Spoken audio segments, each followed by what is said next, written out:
कहना है कि body start from the origin and moves along the x axis.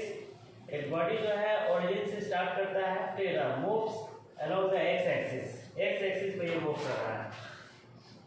Origin से स्टार्ट किया बॉडी तो x इक्वल टू 0 होगा और एक्स एक्सिस पे ये मूव कर रहा है, ठीक है। इसमें कह रहा है कि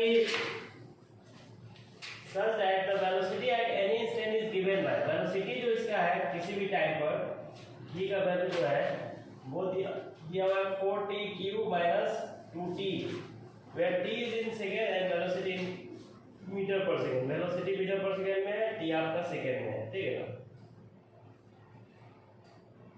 What is the acceleration of the particle when it is 2 meter from the origin?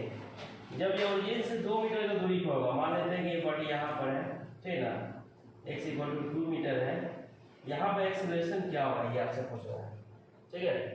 तो पहले तो ये निकालना होगा कि यहाँ पर आने में इसको टाइम कितना लगेगा, तभी जाके एक्सेलरेशन निकलेगा क्या।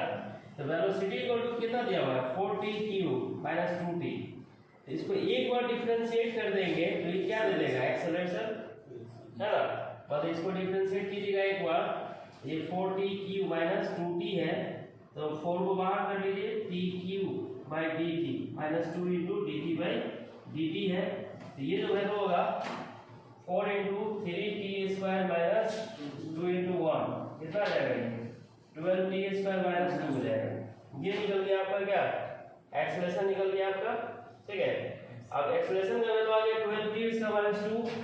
तो एक्सेलरेशन निकालने के लिए हमको क्या चाहिए, टाइम चाहिए। जैसे यहाँ पर 12t स्क्वायर माइनस 2 आ गया, तो टाइम हम पता रहेगा तभी आप एक्सेलरेशन निकाल सकते हैं। तो हम यहाँ से टाइम पहले निकाल लेते हैं क्या।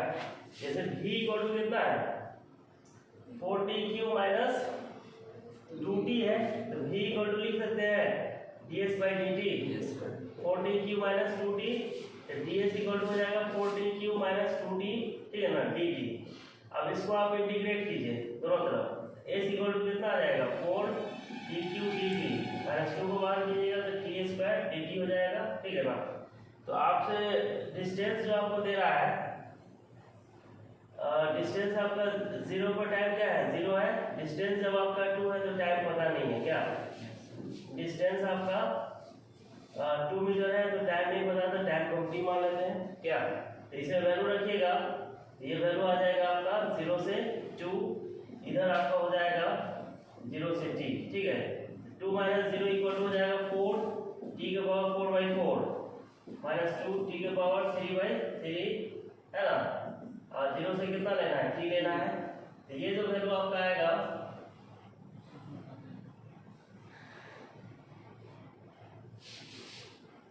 2 इक्वल टू 4 से 4 कट जाएगा, ठीक है, t के पावर 4 माइनस 2 बाई 3 t के पावर 3, 0 से t हो जाएगा, ठीक है ना।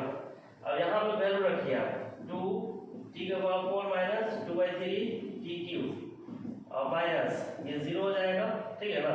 तो 2 यहाँ से आप इसका वैल्यू लीजिएगा t स्क्वायर में कॉमन ले लीजिए तो बच जाएगा t माइनस 2 बाई 3, ठीक है ना, 3 ले सकते हैं कॉमन, तो ये हो जाएगा t माइनस 2 बाई 3, ठीक है।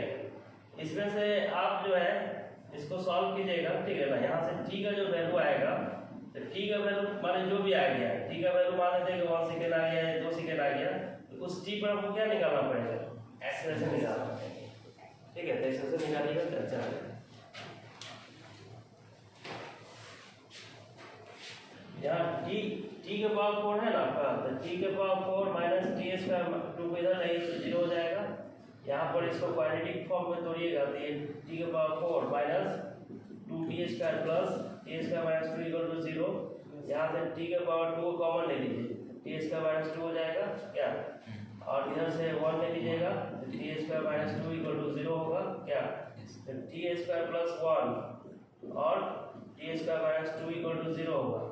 तो t square plus 1 is not equal to 0, इसका मतलब है t square minus 2 equal to 0 होगा। तो t का वैल्यू कितना आ जाएगा प्लस माइनस √2, मतलब t का वैल्यू निकल गया √2 सेकेंड। इसी टाइप का एक्सप्रेशन निकालेंगे तो a का वैल्यू कितना दिया हुआ है 12t स्क्वायर माइनस 2। इसको जब सॉल्व कीजिएगा तो सॉल्व करने में ये कितना आ जाएगा 12 √2 का होल स्क्वायर माइनस 2, मतलब 12 इंटू 2 माइनस 2 22 मीटर पर सेकेंड स्क्वायर 22 है ऑप्शन में डी है। The relation between time and distance is, time और डिस्टेंस के बीच में जो रिलेशन है सेकंड क्वेश्चन का, t equal to alpha x square plus beta x. इस टाइप का क्वेश्चन कई बार जेईई में पूछा गया है, ठीक है। where alpha and beta are constant, the retardation is, alpha और बीटा का कांस्टेंट होगा तो रिटार्डेशन क्या होगा, मतलब नेगेटिव एक्सप्रेशन निकालना है। तो एक्सप्रेशन निकालने के लिए हमको क्या करना पड़ेगा, डिफरेंशिएशन करना होगा यहाँ पर x को t के रिस्पेक्ट में, तो हम दोनों तरफ हम करते हैं डिफरेंशिएट, या t को x के रिस्पेक्ट में कीजिएगा तो भी हो जाएगा। तो इसको आप निकाल लीजिए dt/dx, ठीक है ना। इधर हो जाएगा dy/dx alpha x square plus beta x. यहाँ से अल्फा को अलग कर लीजिए dx² और बीटा को अलग कीजिए तो dx/dx, ठीक है ना। अल्फा इंटू कितना आ गया 2x प्लस बीटा इंटू 1, ये निकल गया dt/dx निकल गया। तो dx/dt अगर लिखिएगा तो dx/dt को ही वेलोसिटी कहते हैं, इसको उल्टा करना पड़ेगा। ये कितना आ जाएगा 1/2 अल्फा एक्स प्लस बीटा, ठीक है। v का वैल्यू आ गया आपका इतना, v को हम ऐसे भी लिख सकते हैं 2 अल्फा एक्स प्लस बीटा का पावर -1।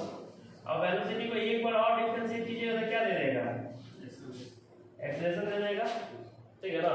इसको एक बार और डिफरेंशिएट कर देते हैं, ये dy/dt, ये 2 अल्फा एक्स प्लस बीटा का पावर -1। देखिए x वेरिएबल है, t के रिस्पेक्ट में डिफरेंशिएट नहीं होगा, तो इसको हम क्या लिखेंगे dy/dx 2 alpha x plus beta का पावर -1, अब dx को यहाँ लिखेंगे dx/dt, ठीक है। फंक्शन और फंक्शन हम इसको डिफरेंशिएट करते हैं, ठीक है। तो इसको जब सॉल्व कीजिएगा तो सॉल्व करने के बाद ये वैल्यू जो आएगा, जैसे एक्सप्रेशन मेरा आ चुका है, क्या एक्सप्रेशन जब आप निकाल चुके हैं तो एक्सप्रेशन पर ही बेस्ड है ये क्वेश्चन, एक्सप्रेशन निकालना भी हमको, ठीक है ना। यहाँ पर a का जो वैल्यू आ रहा है, a का वैल्यू कितना आ रहा है आपका, a आ रहा है आपका d, इसको डिफरेंशिएट कीजिएगा तो कितना होगा -1 पावर इंटू आ जाता है 2 अल्फा एक्स प्लस बीटा, और x का जो कोएफिशिएंट है उसे हम क्या करेंगे मल्टीप्लाई करेंगे डिफरेंशिएशन के हिसाब से, क्या। और ये हो जाएगा आपका dx/dt को भी बोलते हैं, क्या। a का वैल्यू आ गया -2 अल्फा, और इसका पावर कितना होगा -2 हो जाएगा, है ना। ये नीचे में आ जाएगा, नीचे आएगा तो 2 अल्फा एक्स प्लस बीटा का होल स्क्वायर, ये हो गया कितना, ये हो गया v, है ना। अब देखिए -2 alpha into 1/2 alpha x plus beta का होल स्क्वायर इंटू v² है। तो अभी हम निकाल चुके हैं इसका वैल्यू, v इक्वल टू कितना 1/2 अल्फा एक्स बीटा है ना, तो आप इसके यहाँ पे क्या रख सकते हैं, v रख सकते हैं, क्या। तो v रखिएगा, तो v रखने के बाद कितना आएगा ये वैल्यू, ये वैल्यू आ जाएगा आपका -2 alpha into v² into v -2 alpha v³। तो ये निकल गया आपका रिटार्डेशन। रिटार्डेशन पूछ रहा था, रिटार्डेशन का मतलब होता है नेगेटिव ऑफ एक्सेलरेशन, माइनस ए निकालना था, ये 2 अल्फा v³ हो जाएगा रिटार्डेशन। ये है आंसर सर, वो डिफरेंशिएशन में 2 अल्फा इंक्रीज, ये वाला। इस टर्म में हम क्या किए देखिए, अलग से समझा देते हैं, ये जो कैसे किए इसको हम डिफरेंशिएट किए। देखिए t 2 alpha x plus beta का पावर -1 है ना, इसको हम 2 अल्फा एक्स प्लस बीटा को डिफरेंशिएट करेंगे x के रेस्पेक्ट में, ठीक है ना। जैसे 2 अल्फा एक्स है ना आपका, 2 alpha x plus beta by dx, जैसे इसको डिफरेंशिएट करने के लिए ये टर्म लिए है फंक्शन और फंक्शन चेन रूल जो बताए थे आप लोगों को, क्या। अब इसमें क्या होगा, इसका वैल्यू होगा -1, ये हो जाएगा 2 अल्फा एक्स प्लस बीटा का पावर -2, और इसको जब डिफरेंशिएट करेंगे 2 अल्फा को अलग कर लेंगे dx/dx हो जाएगा, और 2 बीटा/dx हो जाएगा, है ना। ये वैल्यू आ गया कितना -1, ये हो जाएगा 2 अल्फा एक्स प्लस बीटा का पावर -2, और इधर हो गया 2 अल्फा फंक्शन ऑफ फंक्शन जो आपको बता चुके हैं डिफरेंशिएशन, है ना। उसी की वजह से